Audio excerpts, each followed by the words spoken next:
નમસ્કાર વિદ્યાર્થી મિત્રો, કેમ છો?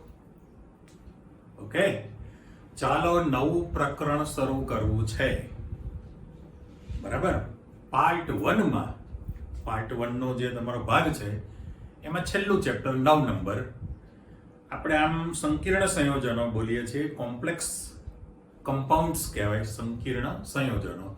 પણ છતાં તમને હેડિંગ જે આપેલું છે એ સહવર્ગ સંયોજનો છે. કારણ કે આપણે જાણીએ છીએ કે બેમાં બંધનો પ્રકાર છે સહવર્ગ સહસંયોજક બંધ બને. ઓકે, એટલે સહવર્ગ સંયોજનો હેડિંગ છે, પણ આપણે સંકીર્ણ સંયોજનો વારંવાર બોલવાના છીએ. નંબર 1. બીજું કે આની આગળનું જે આપણે પ્રકરણ પૂરું કર્યું, સંક્રાંતિ શ્રેણી, એમાં મેં કહેલું જ હતું કે આ બહુ અગત્યનું છે. પછીનું પ્રકરણમાં તમારા માટે ઘણી વિગત આવશે. પહેલી એવી ચોખવટ કરવાની કે અત્યાર સુધી તમે 11મા ધોરણ સુધી આવું જ્ઞાન મેળવેલું નથી. આ સંકીર્ણનું ઉદાહરણ ને એવું બધું થોડું ઘણું આવેલું હોય, પણ આખું ચેપ્ટર તમારા માટે નવું છે.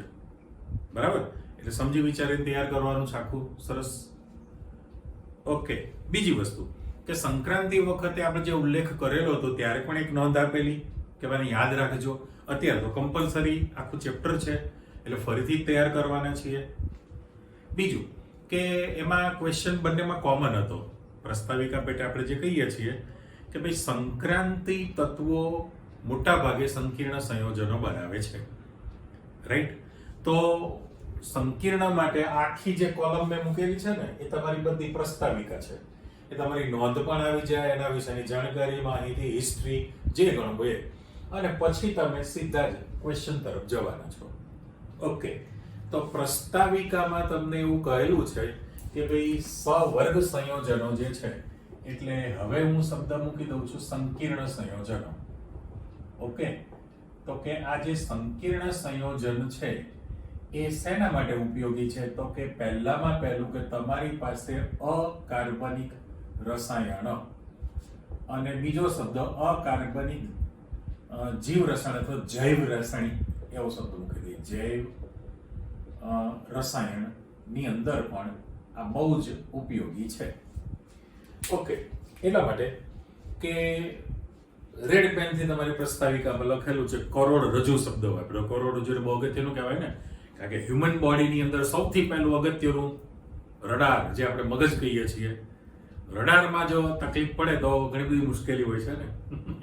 અને સેકન્ડ નંબર જે છે આપણે કરોડરજ્જુ. મોટા ભાગનો સંદેશા વ્યવહાર કરોડરજ્જુમાંથી થાય. જો એમાં ડેમેજ થાય, પ્રોબ્લેમ હોય તો પણ સિસ્ટમ આખી ખોરવાઈ જાય. ઓકે, એટલે પહેલું જ તમને એમ કહેવામાં આવેલું છે કે ભાઈ સંકીર્ણ સંયોજનો અથવા તો સહવર્ગ સંયોજનો. મેં પહેલા ચોખવટ કરી, ભાઈ ચેપ્ટરનું નામ તમને સહવર્ગ સંયોજનો આપેલું છે કારણ કે સહવર્ગ સહસંયોજક બને. પણ હું બોલીશ સંકીર્ણ સંયોજનો, કોમ્પ્લેક્સ.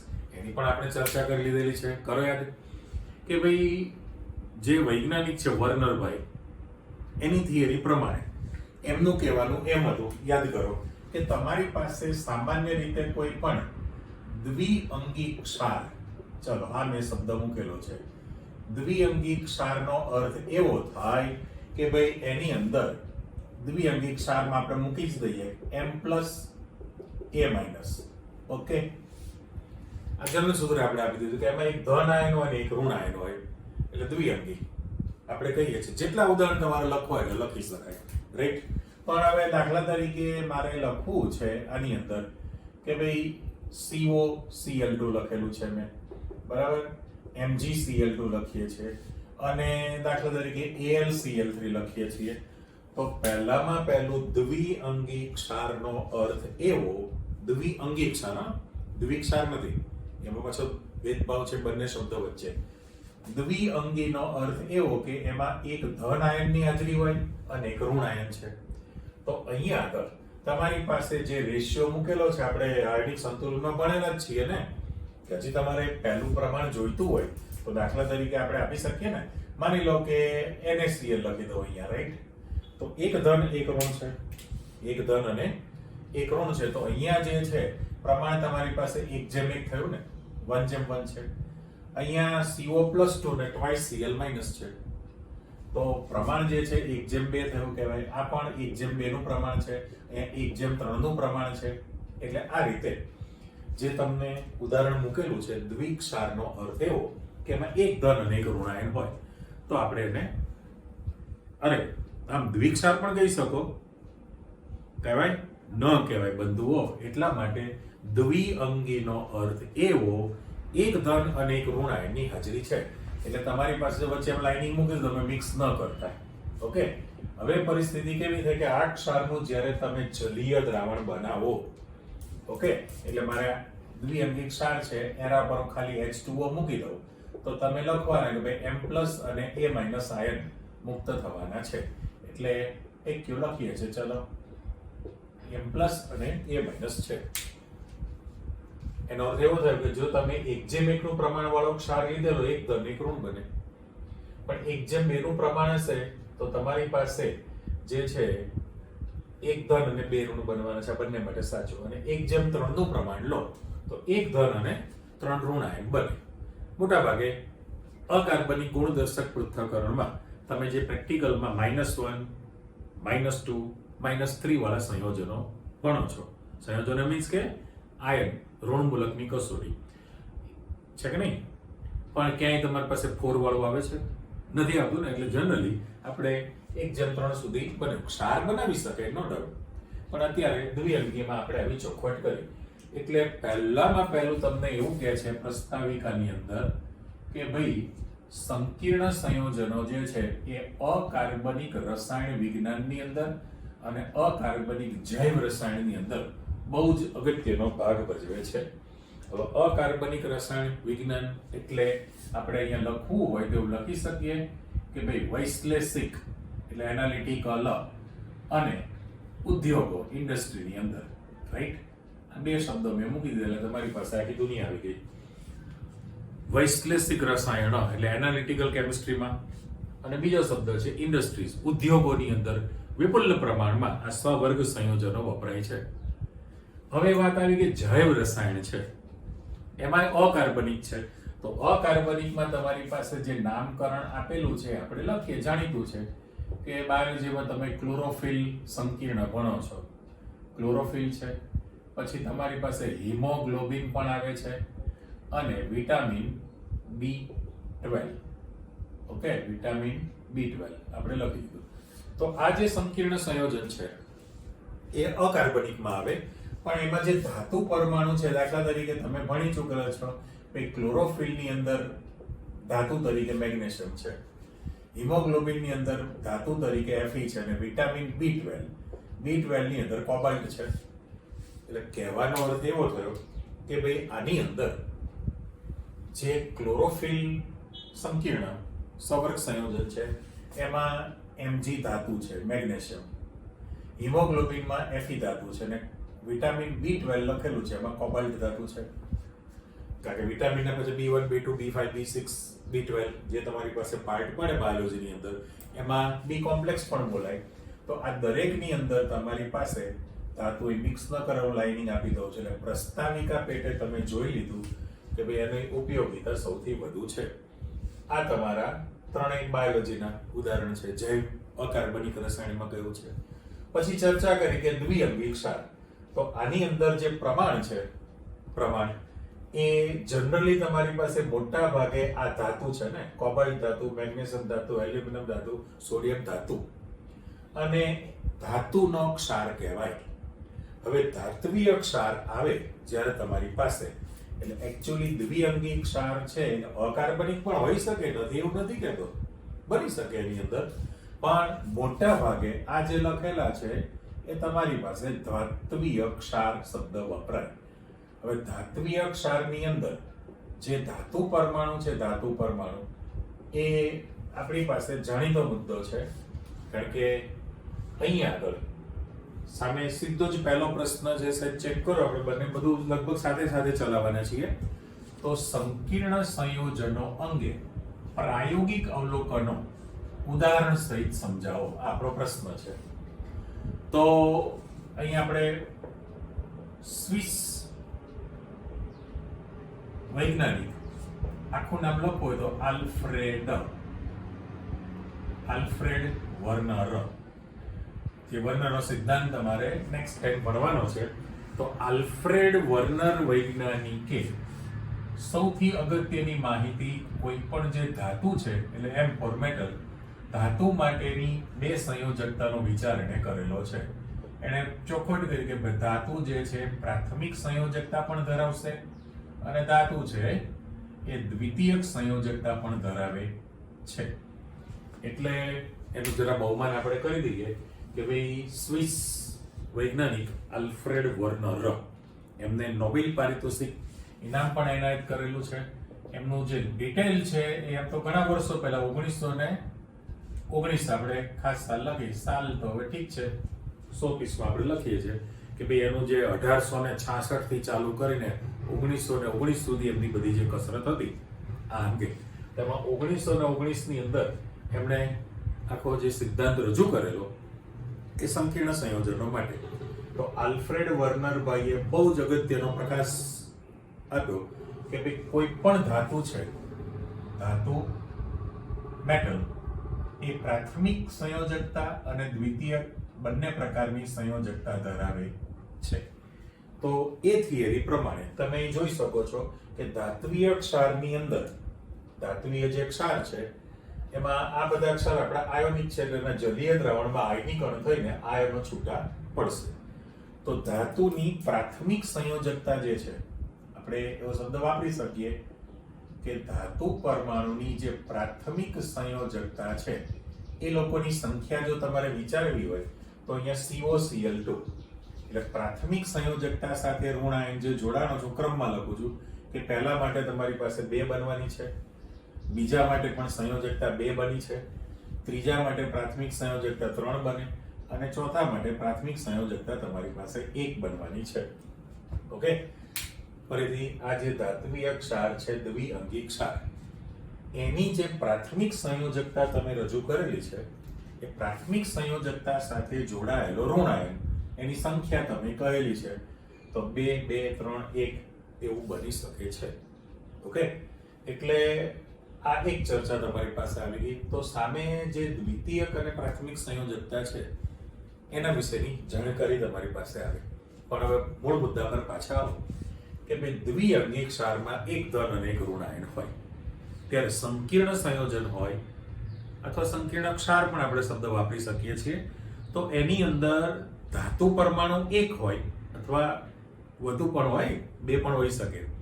એક હોય તો એને યુનિસેન્ટર્ડ કહેવાય, એક કેન્દ્રીય સંકીર્ણ, અને એક કરતા વધુ હોય તો એને બહુ કેન્દ્રીય કહેવાય, એને પોલીસેન્ટર્ડ કોમ્પ્લેક્સ પણ શબ્દ વાપરી શકાય. પણ મોટા ભાગે આપણે એક કેન્દ્રીય જો સંકીર્ણ વિચારીએ તો એ સંકીર્ણમાં એક ધાતુ પરમાણુ હોય અથવા 2 ધાતુ પરમાણુ હોય તો એની સાથે જે જોડાતા ઋણ આયન અથવા તો તટસ્થ અણુ છે એની સંખ્યા 1 કરતા વધુ હોઈ શકે, સરખા પણ હોઈ શકે, જુદા પણ હોઈ શકે. એટલે તો આપણે એને સંકીર્ણ કહેલું છે. જૂનું ઉદાહરણ યાદ કરો, એક મોટું બિલ્ડિંગ હતું, એ બિલ્ડિંગની અંદર દરેક પ્રકારના વ્યવસાયની દુકાનો તમને મળે છે. ફરી રિપીટ કરું છું, ટેલરની દુકાન મળે, સોનીની દુકાન મળે, હોસ્પિટલ મળે, મેડિકલ સ્ટોર મળે, સ્વીટવાળાની દુકાન મળશે, ફ્લોરિસ્ટ ફૂલોની દુકાન પણ તમને મળશે, પ્રોવિઝન સ્ટોર પણ તમને મળશે, રમકડા ટોયઝની દુકાન પણ તમને મળે, ટ્યુશન ક્લાસીસની દુકાન પણ તમને મળે, દુકાન જ કહેવાય ને, એ પણ તમને મળશે. એટલે કલ્પના કરી લો જેટલા વ્યવસાય ચાલે છે દુનિયામાં એ બધા જ પ્રકારના એક જ બિલ્ડિંગની અંદર વ્યવસાય ચાલતા હોય તો એને આપણે કોમર્શિયલ કોમ્પ્લેક્સ બોલીએ છીએ, રાઈટ? તો અહીંયા પણ જે સંકીર્ણ સંયોજનનો અર્થ એવો કે ધાતુ પરમાણુ સાથે એક જ પ્રકારના અથવા જુદા જુદા પ્રકારના પરમાણુ, સિંગલ અથવા આયન કે અણુ પરમાણુ કે આયન જોડાયેલા રહેતા હોય એટલે આપણે એને સંકીર્ણ સંયોજન કહીએ છીએ. ઓકે, પણ હવે પ્રશ્ન એવો થયો કે સંકીર્ણ સંયોજન અને દ્વિક્ષાર એ બંને વચ્ચેનો તફાવત શું છે? તો એના માટે ફરી પાછું આપણે એક માર્જિન બાંધી દઈએ. ચલો, આ એક મુદ્દાની તમે પહેલી ચર્ચા કરી, બીજી આના વિશે ચર્ચા કરીને હવે ત્રીજો મુદ્દો તમારી પાસે આવે.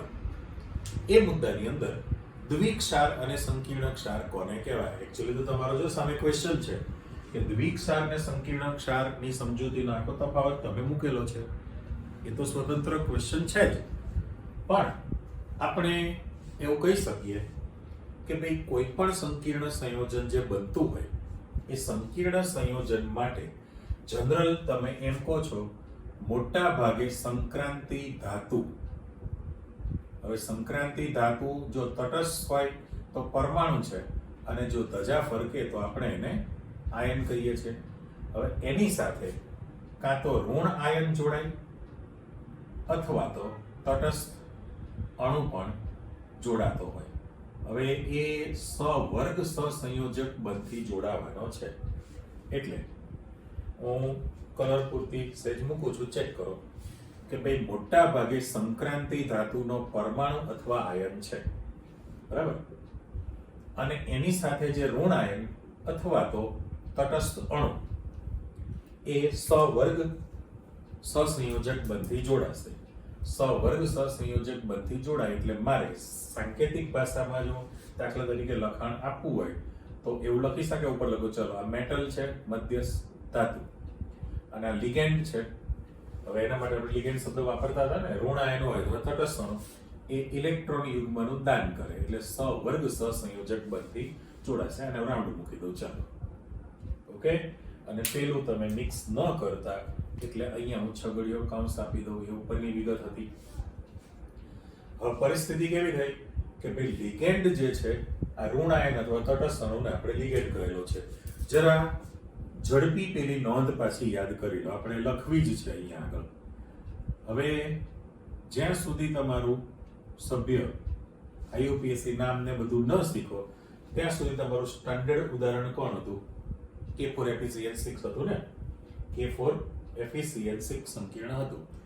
તો મારે એવું કહી શકાય ભાઈ સંકીર્ણ સંયોજન છે એને તમે ચોરસ કૌંસ વડે દર્શાવો છો, સ્પીસીસ, બરાબર. એ સંકીર્ણ સંયોજનમાં જે તમે મેટલ લખેલી છે એને મધ્યસ્થ ધાતુ કહેવાય. અને નામ પણ આપી દઉં, આ જે મૂકેલું છે એને મધ્યસ્થ અથવા મધ્યસ્થી ધાતુ મૂકીએ છીએ. એટલા માટે પહેલા મેં ચોખવટ કરી કાંઈ પરમાણુ પણ હોઈ શકે અથવા આયન પણ હોઈ શકે, એટલે મધ્યસ્થ પરમાણુ તરીકે મૂકેલું છે. મધ્યસ્થ પરમાણુ સાથે જે જોડાય છે એને તમે શબ્દ મૂકેલું છે લિગેન્ડ છે. હવે આ જે મૂકેલું છે એને મારે શબ્દ મૂકવાનો છે લિગેન્ડ. હવે એ જે લિગેન્ડ તરીકે કોણ હોઈ શકે તો તમે ચોખવટ કરી કે ભાઈ લિગેન્ડ તરીકે કાં તો ઋણ આયન હોઈ શકે અથવા તો તટસ્થ અણુ પણ હોઈ શકે છે. હવે ઋણ આયન તરીકે તમારી પાસે Cl- એટલે જેટલા ઋણ આયન છે બધા જ આપણે લઈ શકીએ.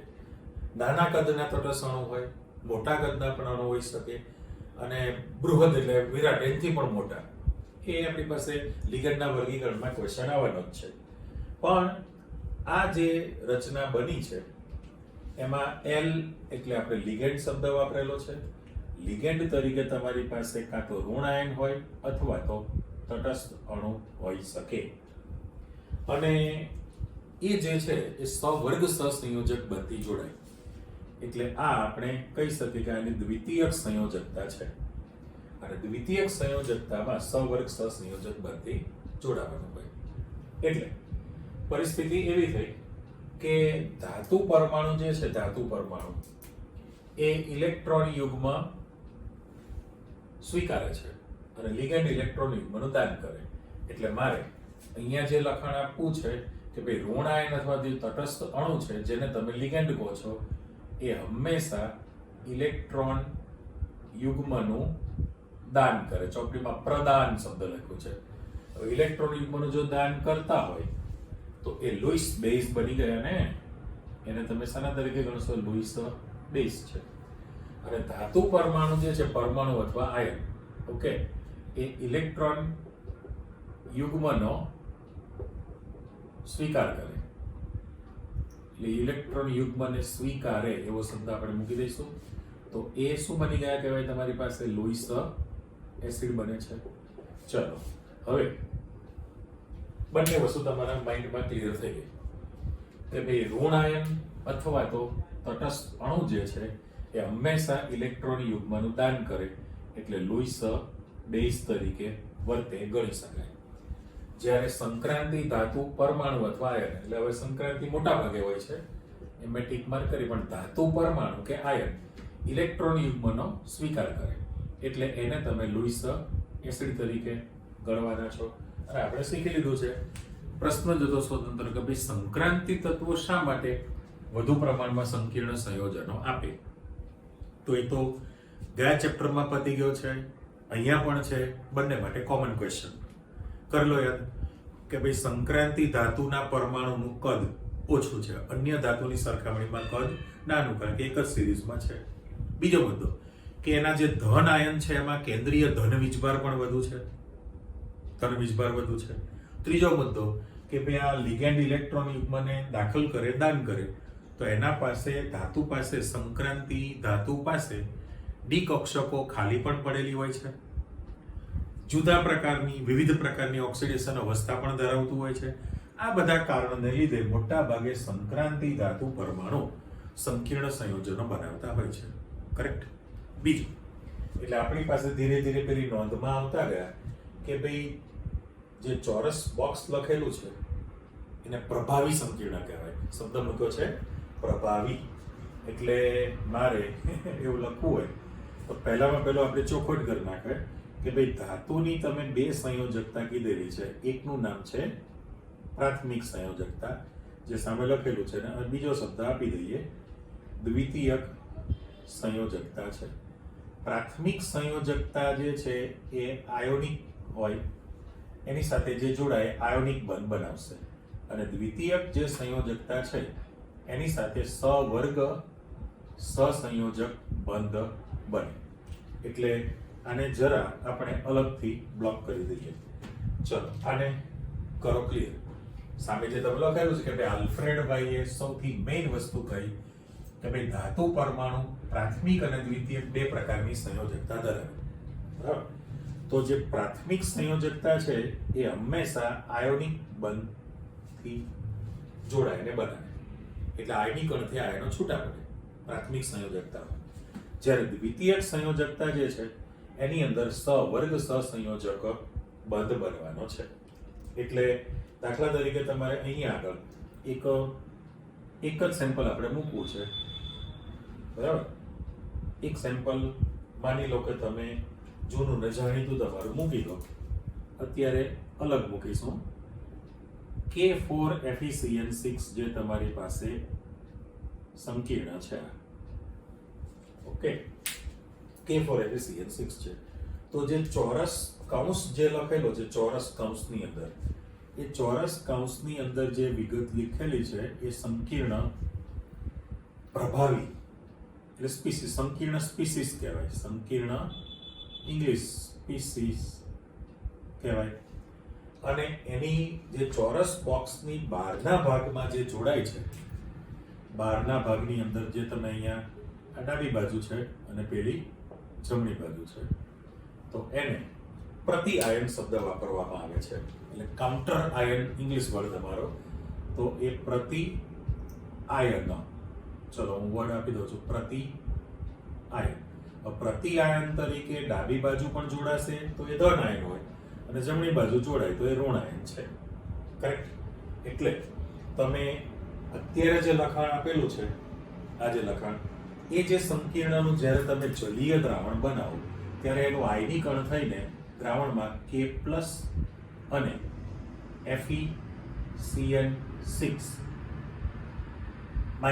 છૂટું પડવાનું. પણ હવે સંતુલન જ્યારે તમે કરો ત્યારે પોટેશિયમની સંખ્યા 4 છે ને, એટલે K+, બરાબર, K+ છે, તો અહીંયા આગળ 4Cn- તમારે કરવું પડશે, કારણ કે 4K+ અને FeCN6 અહીંયા માઇનસ કરી દો ને. આ સંયોજકતા સામસામી હોય, કારણ કે K+ છે ને FeCN6 -4, તો મારે અહીંયા પાછું -4 તો કરવાનું ને. આ 4 માઇનસ એ રીતે, રાઈટ. તો આ લખાણ પરથી તમારી પાસે એક વસ્તુ ફાઇનલ થઈ કે ભાઈ K+ જે છે, K+ એ K પ્લસ છે એને તમારે એ નીચે આપી દે. ચલો અને પ્રતિ આયન શબ્દ વપરાશે અને આને સંકીર્ણ આયન શબ્દ વપરાય.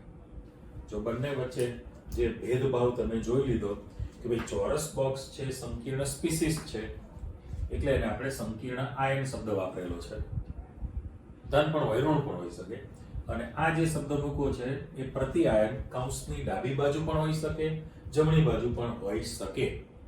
પણ ચોખવટ કરી કે ભાઈ મધ્યસ્થ ધાતુ સાથે ઋણ આયન અથવા તટસ્થ અણુ જે છે હંમેશા સહવર્ગ સહસંયોજક બનતી જ જોડાય અને એની દ્વિતીયક સંયોજકતા છે.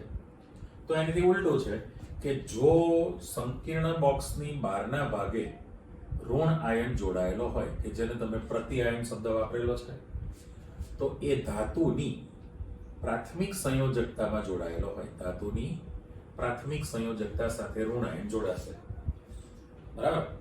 ચોકડીમાં ખાલી ઋણ આયન ને પ્રાથમિક સંયોજકતા જ કીધેલું છે પણ આપણે ડાબી બાજુ મેં ધન નથી મૂકેલો અને આઈડી કણ થાય જ છે તો એને આપણે તૂટક લાઈનથી એવું પણ મૂકી દઈએ ભાઈ કે ભાઈ આ પણ ધાતુની પ્રાથમિક સંયોજકતા જ છે પણ એ ધન આયન તરીકે હોય તો તમે કૌંસની ડાબી બાજુ લખશો.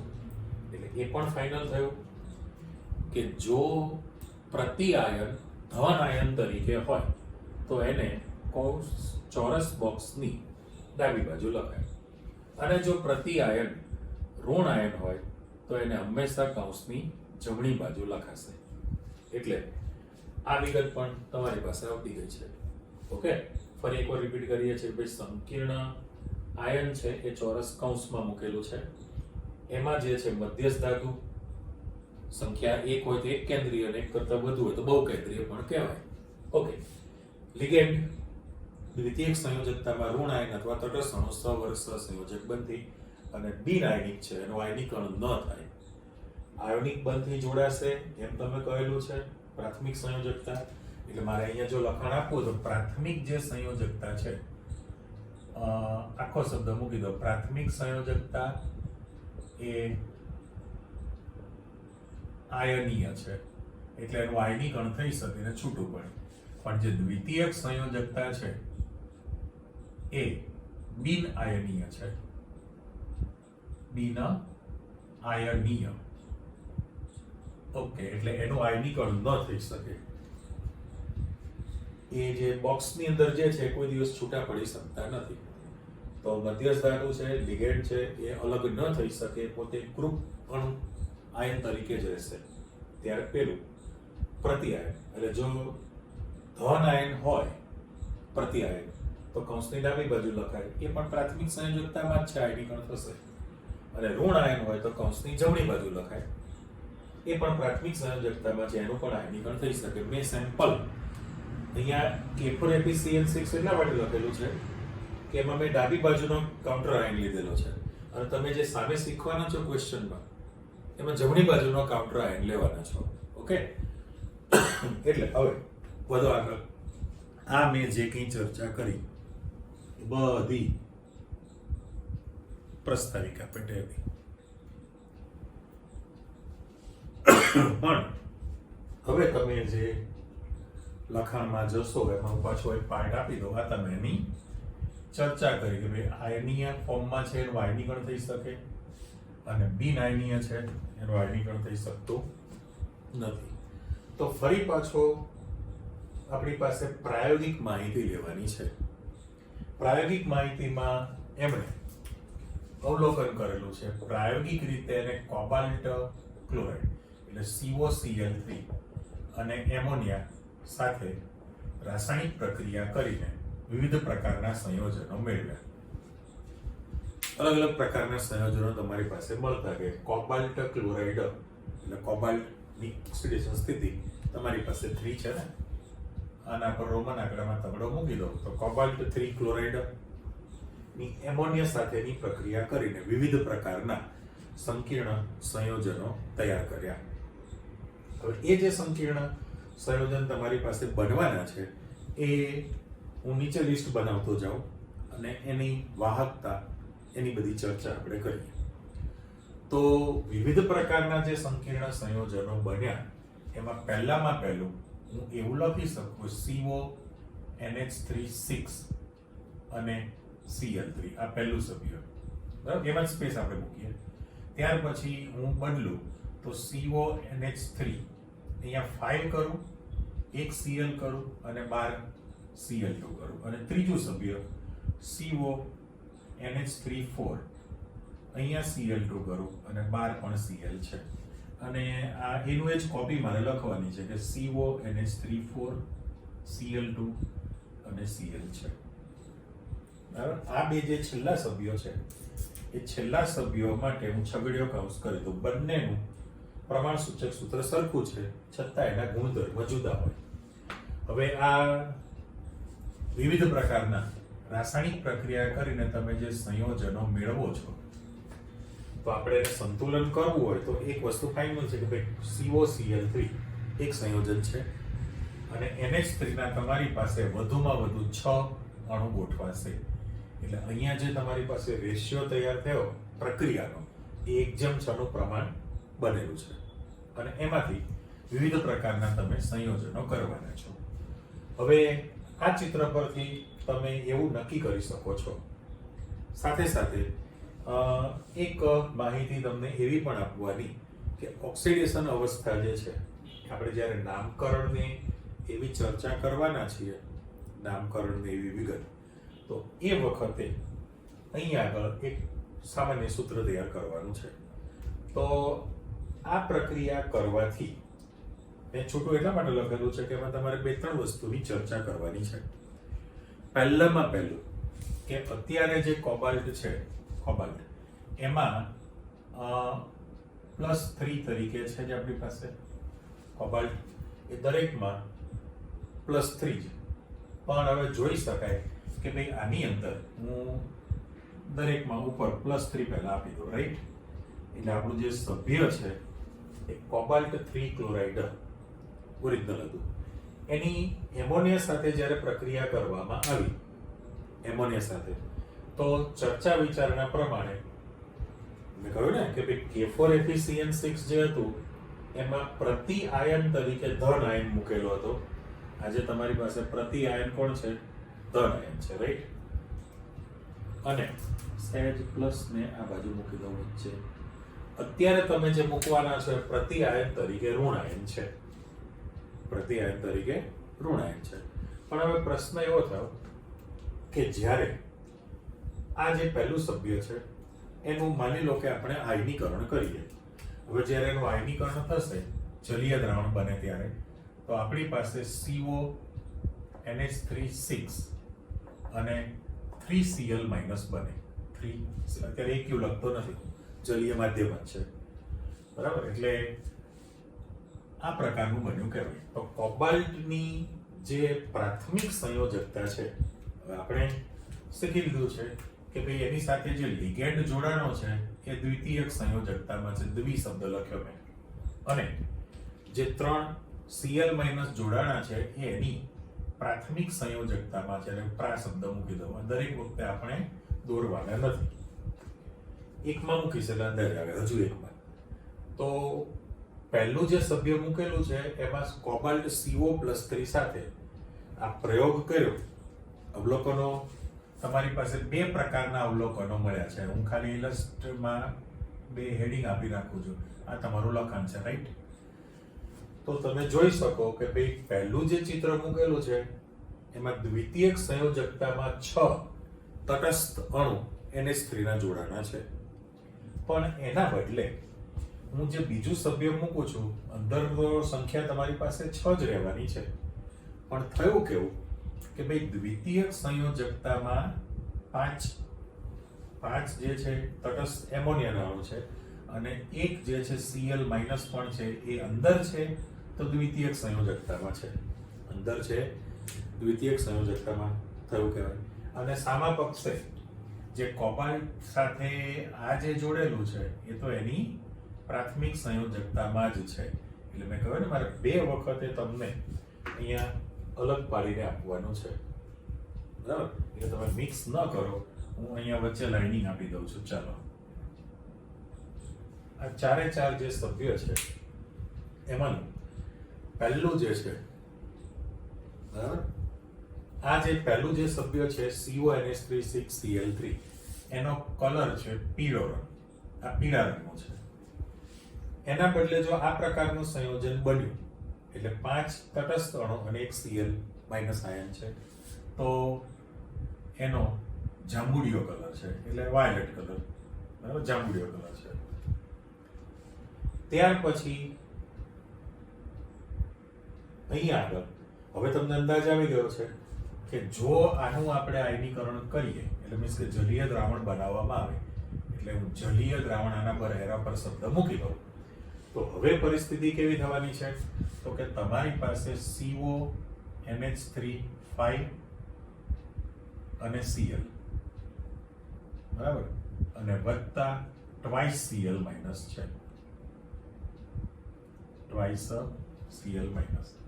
એટલે જે હિસાબ કિતાબ પ્રમાણે તમે જશો તો Cl -1 એટલે -3 તો સંકીર્ણ +3 તો ઉપરની જે સંયોજકતા છે 3+ બને છે. આ જે સંકીર્ણ આયન બન્યો એ CONH3 આના માટે લખીશું તો આપણી પાસે 2+ બનશે, બરાબર, અને આ બંને માટે કોમન છે. પછી વિચારીએ એટલે આનો પીળો રંગ છે, આનો જાંબુડિયો કલર છે, આની અંદર આ જે છે એ કલર એનો બદલાવાનો છે અને પાછો આ તો જાંબુડિયો છે તમારી પાસે, આનો કલર જાંબુડિયો કલર છે. કલર માટે પણ આપણને ખબર છે કે ભાઈ શું જવાબદાર છે, લિગેન્ડની પ્રબળતા જવાબદાર છે અને ઓક્સિડેશન અવસ્થા. એટલે ત્રીજા સભ્ય માટે મારે હવે ચોખવટ કરવાની જરૂર નથી કારણ કે જો આમાં દ્વિતીયક સંયોજકતામાં તટસ્થ અણુ છે, દ્વિતીયક સંયોજકતામાં Cl- પણ છે. ઓકે, અને આ જે લખાણ આપેલું છે એની અંદર CO પહેલું જે લખાણ છે પહેલું COCl3 મૂકેલું છે, બરાબર, એને હું જરા આમ બ્લોક કરી દઉં અને આને પણ હું બ્લોક કરી દઉં, રાઈટ. તો પહેલું તમારી પાસે અવલોકન એવું જોવા મળ્યું, પહેલી ચોખવટ કે ભાઈ કોબાલ્ટ CO+3 સાથે કાં તો તટસ્થ NH3 ના 6 અણુ જોડાયેલા હોય અથવા તો તમારી પાસે 6 COCl6 કરીએ આપણે, COCl6 કારણ કે +6 બનાવીએ તો બધા જ એની સાથે ક્લોરાઇડ આયન પણ જોડાઈ શકે અથવા તો NH3 તટસ્થ અને Cl- બંનેની પણ હાજરી હોઈ શકે. NH3 તટસ્થ અને Cl બંનેની તમારી પાસે હાજરી હોઈ શકે છે. એટલે એકલા NH3 પણ હોઈ શકે, એકલા Cl- પણ હોઈ શકે, NH3 અને Cl- બંનેની હાજરી પણ હોઈ શકે. પહેલો મુદ્દો ક્લિયર થયો. પછી તમે બીજા મુદ્દામાં એવું કહો છો કે જે સંકીર્ણ આયન છે, જે બોક્સ જે તમે મૂકેલું છે સંકીર્ણ આયન, એ સંકીર્ણ આયનની અંદર તમારી પાસે જુદી જુદી સંખ્યામાં અણુ અથવા તો અણુ જોડાય તો તટસ્થ છે અને આયન જોડાય તો ઋણ છે. તો પણ સંખ્યા તમારી 6 જ રહે છે. જુઓ અહીંયા 6 NH3 ના તટસ્થ અણુ, 5 NH3 ને 1 Cl- છે ને. ઓકે, તો આ બંને માટે કોમન છે. નીચે જો આપણે આનું આયનીકરણ કરીએ તો ત્યાં તમે CONH3 Cl2 અને વત્તા Cl- કરવાના છે તો આ પાછું +1 છે ને, એટલે +3 છે, +2 છે, +1 છે. તો અહીંયા 4 ને 2 6 છે. નીચે તમારે મારે લખવાની જરૂર નથી, ખાલી ઉપર મુજબ એવું લખાઈ ગયેલું છે કારણ કે આયનીકરણમાં કોઈ ફરક પડતો નથી, બરાબર. આયનીકરણમાં તમારી પાસે ફરક ન પડ્યો, એક જ સરખું છે, પણ છતાં બંનેનો કલર પણ જુદો છે. એનો જવાબદાર છે નથી બોલવું. ચલો, એટલે પહેલો ને બીજો મુદ્દો તમારી સંખ્યા તમારી 6 જ રહેવાની છે. હવે વિદ્યુત વાહકતા માટે જવાબદાર કોણ છે? વિદ્યુત વાહકતા માટે તો કે આયનો ની સંખ્યા જવાબદાર છે. એટલે પહેલું જે સભ્ય લખેલું છે એની અંદર એક ધન અને 3 ઋણ. તો આમાં તમારી પાસે જે પ્રમાણ છે એ 1:3 નું પ્રમાણ તૈયાર થયેલું કહેવાય. ઓકે, ત્યારે અહીંયા તમારી પાસે જે પ્રમાણ છે 1:2 નું પ્રમાણ તૈયાર થયેલું છે. અને અહીંયા વિચારો તો તમારી પાસે 1:1 છે, નીચે જગ્યા છે આપી દો 1:1 નું પ્રમાણ છે. રાઈટ, એટલે પ્રમાણને જરા બ્રેકેટ આપે તો 1:3 છે, 1:2, 1:1 બંને માટે સરખું. હવે વિદ્યુત વાહકતા માટે જવાબદાર આયનોની ગતિ છે. તો વાહકતાની જે છે એ વિદ્યુત વાહકતા પણ કોની વધારે હોય? જેમ આયનોની સંખ્યા તમારી પાસે વધુ હોય એ પ્રમાણે. કારણ કે જેમ સંખ્યા વધે વાહકતા પણ વધે છે. એટલે તમારે અહીંયા જો વિચારવું હોય તો કુલ આયનોની સંખ્યા 1 ધન અને 3 ઋણ છે, એટલે કુલ 4 આયનો છે, બરાબર? તો આની વિદ્યુત વાહકતા તમારી પાસે સૌથી વધુ મળે ને, ત્યારે એની સાપેક્ષમાં 1 ધન અને 2 ઋણ છે, તો તમારી પાસે 3 જ આયનોની સંખ્યા બની કહેવાય એક અણુમાંથી. તો આના કરતાં વિદ્યુત વાહકતા ઓછી હોય. અને આ બંને માટે તમારી પાસે આયનોની સંખ્યા કેટલી બને છે? 2. તો વિદ્યુત વાહકતા એના કરતાં પણ ઓછી રહેવાની છે. વાહકતા માટે આયનની ગતિ જવાબદાર છે. ઓકે, હવે પ્રશ્ન એવો થયો કે જ્યારે તમે આ પ્રક્રિયા કરીને વિવિધ પ્રકારના જે સંયોજનો મેળવ્યા છે, એટલે શબ્દ મૂકી દઉં, જુદા જુદા પ્રકારના સંયોજનો મળ્યા. એ સંયોજન છે, એ સંયોજનની અંદર તમે ઠંડુ એટલે રેગ્યુલર ઠંડુ સિલ્વર નાઇટ્રેટનું દ્રાવણ ઉમેરી દો. જો તમે દરેક સભ્યની અંદર સિલ્વર નાઇટ્રેટનું દ્રાવણ ઉમેરો તો એમાં AgCl ના અવક્ષેપ આવે. તો AgCl નું જે અવક્ષેપન થવાનું છે એ અવક્ષેપન માટે જવાબદાર કોણ છે? તો જ્યારે તમે આ જે સભ્ય મૂકેલું છે દરેક માટે હું આ ઉપર શબ્દ મૂકી દઉં છું કોમન 1 મોલ. ઓકે, જો તમે 1 મોલ આ સંયોજન છે અને એમાં AgNO3 નું દ્રાવણ ઉમેરશો તો તમારી પાસે AgCl ના જે અવક્ષેપ મળવાના છે એ અવક્ષેપન માટે જવાબદાર આ જે કાઉન્ટર આયનો જવાબદાર છે. એટલે તમારી પાસે AgCl ના અવક્ષેપ જે તૈયાર થવાના છે એ 3 મોલ AgCl બને. 3 મોલ AgCl ના અવક્ષેપ મળશે. રાઈટ, એટલે પ્રમાણ તમારી પાસે 1:3 છે, 1:3 છે, તો Ag પ્લસ અને 1:3 વપરાશે ત્યારે 3 મોલ AgCl ના અવક્ષેપ બનવાના છે. તો નીચે દરેક માટે મારે આ જ વિગત છે કે ભાઈ તમે 1 મોલ આ સંકીર્ણ છે તો આને પણ 1 મોલ જો રાખવામાં આવે અને આને માટે પણ મૂકી દઉં છે, કોમન જ છે ને 1 મોલ. હવે પરિસ્થિતિ કેવી થવાની છે કે ભાઈ અહીંયા આગળ તમારી પાસે 2 ક્લોરાઇડ આયનો છે, દ્રાવણમાં કાઉન્ટર આયનની સંખ્યા 2 છે, એટલે એ જે તમને આપશે એ કેટલું આપવાનું છે?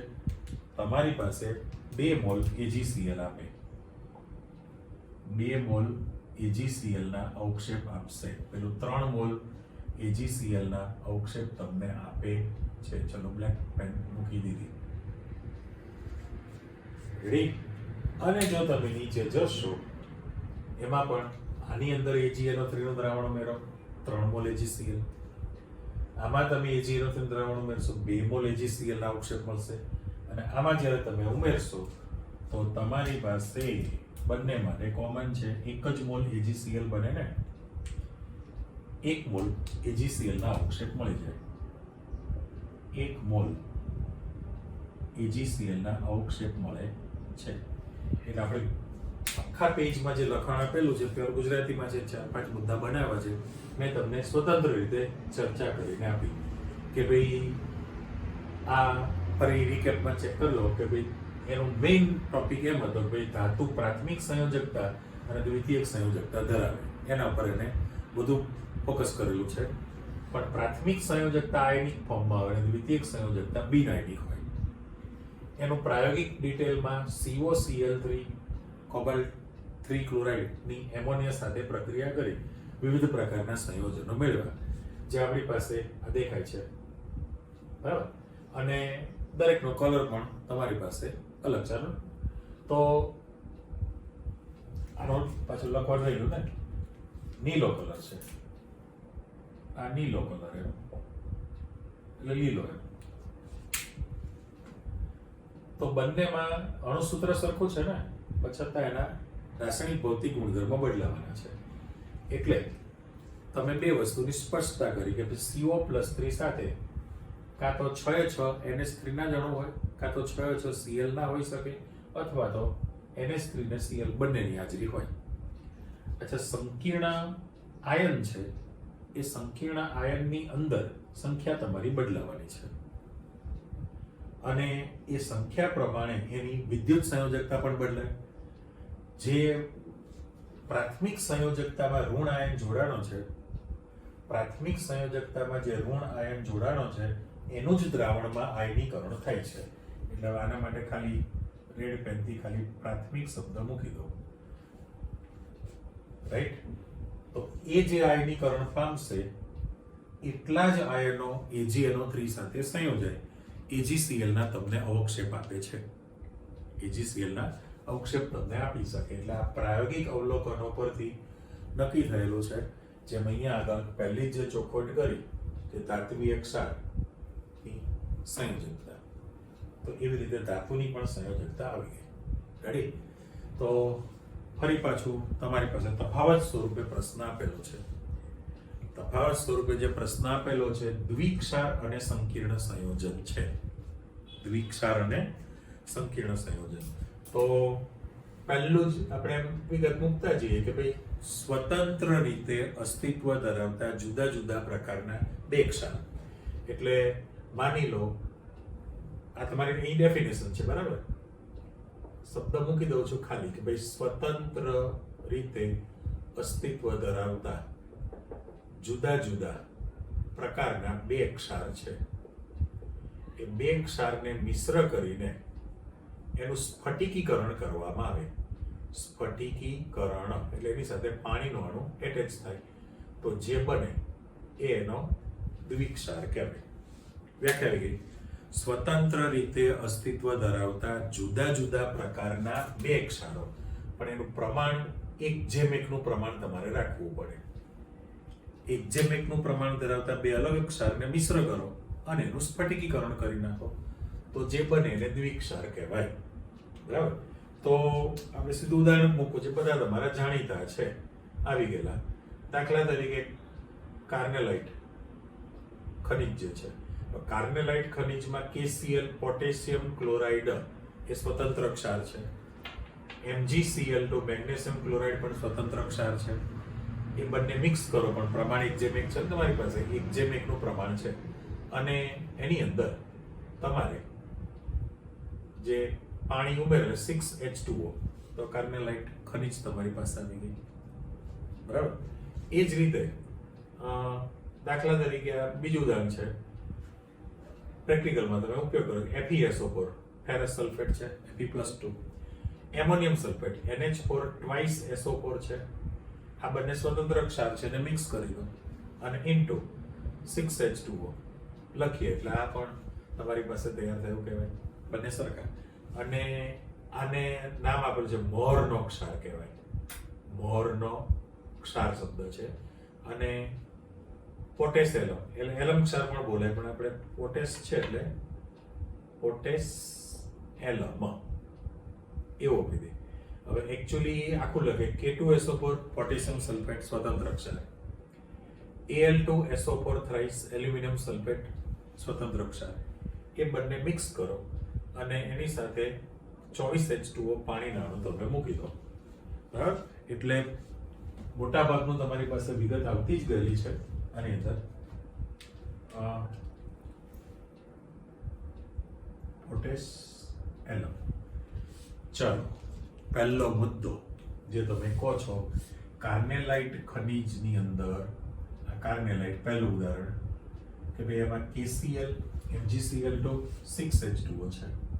પછી મોરનો ક્ષાર શબ્દ વાપર્યો, બીજું ઉદાહરણ તમારું FeSO4 NH4 twice SO4 6H2O છે અને ત્રીજું છે પોટેશિયમ તો K2SO4 Al2SO4 thrice 24H2O છે 24H2O પણ આને તમે જાણો છો કે પ્રમાણ સૂચક સૂત્ર તરીકે લખવું હોય આપણે અણુસૂત્ર લખ્યું તો 2 વડે ભાગાકાર થઈ શકે તો પોટેશિયમ 2 છે તો 1 લખાય, એલ્યુમિનિયમ 2 છે તો 1 લખાય, સલ્ફેટ 4 છે તો 2 લખી શકાય. અહીંયા તમે 12H2O લખી શકો ને, એટલે પેલું લખો તો પણ સાચું ને આ લખો તો પણ સાચું જ છે. આ તમારા દાખલા તરીકે ઉદાહરણ હતા. બીજો મુદ્દો, પણ જ્યારે સંકીર્ણ ક્ષાર તમે કેવી રીતે બનાવી શકો તો સામે ફરી પાછું આનું જ લખાણ કે ભાઈ સ્વતંત્ર રીતે અસ્તિત્વ ધરાવતા જુદા જુદા 2 સંયોજનો છે. સ્વતંત્ર રીતે અસ્તિત્વ ધરાવતા જુદા જુદા 2 સંયોજનો ને એકબીજામાં મિશ્ર કરો, એકબીજામાં મિક્સ કરી દો તો જે બને એ સંકીર્ણ સંયોજન બની જાય. હવે તમારી પાસે જે ઉદાહરણ છે એ મારે લખવું હોય, કલર બદલી નાખીએ તો પહેલામાં પહેલું દાખલા તરીકે K4FeCl6 જે હતું ને, K4FeCl6 આ તો છે જ તે ઓલરેડી જો ને. COCl3 એક સ્વતંત્ર દ્રાવણ છે, NH3 એ પણ સ્વતંત્ર છે. એ બંને તમે મિક્સ કરો તો CO NH3 6Cl3 બની ગયો. પણ એની બદલે આપણે પેલું લખીએ કે તમારી પાસે પોટેશિયમ સાયનાઇડ KCl નું એક સ્વતંત્ર દ્રાવણ છે, પોટેશિયમ સાયનાઇડ K+Cl-. એ રીતે બીજું જે દ્રાવણ છે FeCl twice એ પણ સ્વતંત્ર દ્રાવણ છે. હવે જ્યારે તમે આ બંનેને મિક્સ કરો તો તમારું જે સભ્ય છે K4FeCl6 આ જે બન્યું એ સંકીર્ણ બનેલું છે. એટલે હું ખાલી બોક્સ મૂકી દઉં કે તમારી પાસે પોટેશિયમ સાયનાઇડ એક સ્વતંત્ર દ્રાવણ હતું, સ્વતંત્ર સંયોજન, FeCl જે છે એ પણ સ્વતંત્ર છે. તમે બંનેને મિક્સ કરી દો તો K4FeCl6 બન્યું છે. પણ અહીંયા જે પ્રમાણ તમારી પાસે થયું એ પ્રમાણ માટે પોટેશિયમની કિંમત 4 છે એટલે મારે 4 કરવું પડે ને, એટલે 4/1 તો 4 ને 2 6 થઈ ગયા. પણ પહેલામાં તમારી પાસે ફિક્સ હતું ને 1/1 નું જ પ્રમાણ છે. જો KCl MgCl2 1/1, K2SO4 Al2SO4 thrice 1/1, આ પણ 1/1. ત્યારે પહેલામાં 1/1 ન હોય, વધુ પ્રમાણ 1/2 1/3 ગમે તે હોઈ શકે.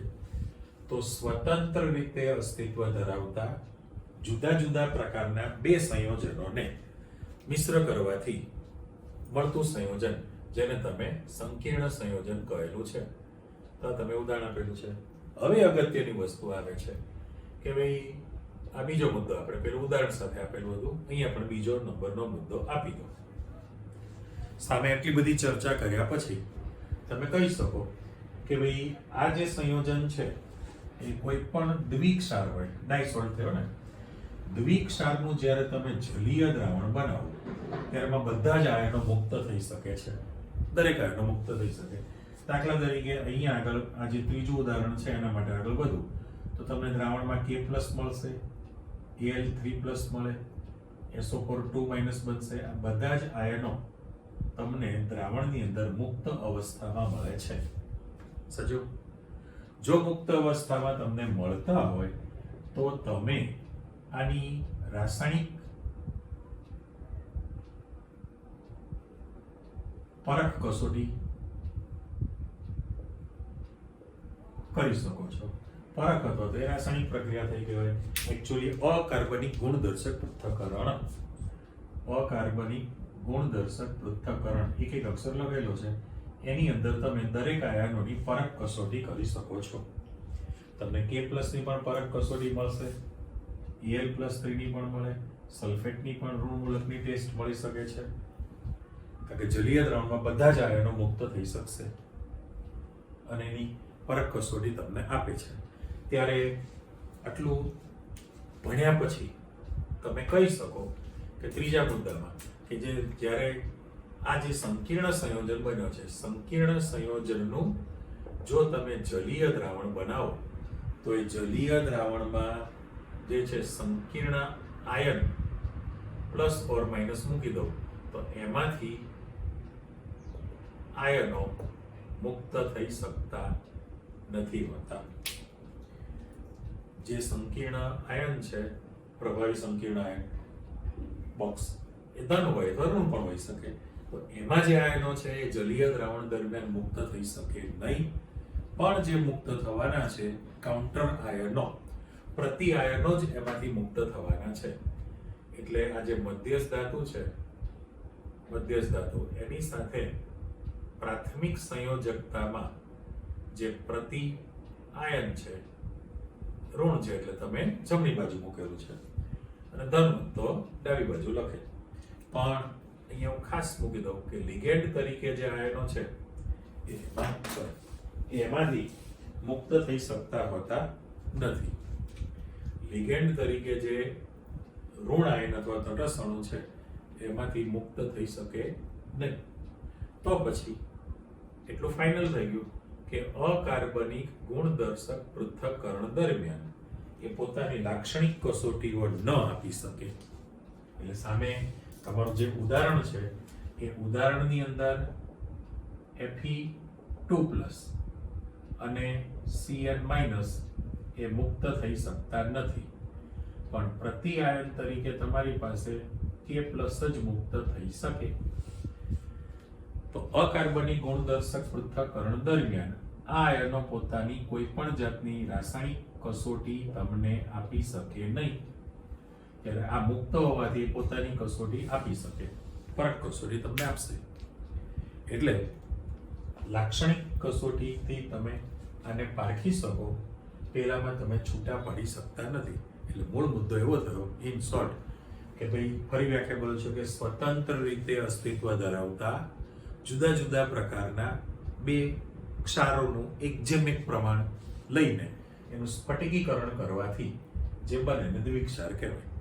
પણ એ દ્વિક્ષારની અંદર જલીય દ્રાવણમાં બધા જ આયનો મુક્ત થઈ શકે અને માટે એની રાસાયણિક પરખ અને અલગ અલગ પ્રકારની કસોટી પણ તમને આપશે. ત્યારે સંકીર્ણમાં શું કહ્યું કે સ્વતંત્ર રીતે અસ્તિત્વ ધરાવતા જુદા જુદા બે સંયોજનોને તમે મિશ્ર કરો, તેમાંથી સંકીર્ણ સંયોજન બને. પણ એ જે સંકીર્ણ સંયોજન બને એમાં જુદા જ ગુણધર્મ હોય. એમાં ઓરિજિનલ જે દ્રાવણ છે એની લાક્ષણિકતા રહેતી નથી. આ જે સંકીર્ણ બન્યું એ જુદા જ પ્રકારના ગુણધર્મ ધરાવતું સંયોજન બની ગયું. પણ એનું જ્યારે જલીય દ્રાવણ બનાવો તો માત્ર પ્રતિ આયન જ દ્રાવણમાં મુક્ત થઈ શકે, પણ સંકીર્ણ આયનમાં જે આયનો જોડાણા છે દ્વિતીયક સંયોજકતાથી એ મુક્ત થતા નથી. ધાતુ આયન પણ મુક્ત ન થાય અને લિગેન્ડ પણ મુક્ત થઈ શકતો નથી. માટે એ કોઈ વિશિષ્ટ પ્રકારની તમને કસોટી ન આપી શકે. એટલે ટૂંકમાં આપણે જે શીખ્યા ચેપ્ટરની શરૂઆતમાં એ બધી જ પ્રસ્તાવિક આ નોંધ તમારે યાદ રાખવાની છે, કારણ કે આ સીધો જ જવાબ વર્નરનો સિદ્ધાંત છે કે આ નોંધને તમે ડિસ્ક્રાઇબ કરી દો અલગ અલગ વાક્ય રચના, એટલે વર્નરનો સિદ્ધાંત બની ગયો. ઓકે. અને પ્રાયોગિક માહિતી માટે તમને આપી દીધું છે.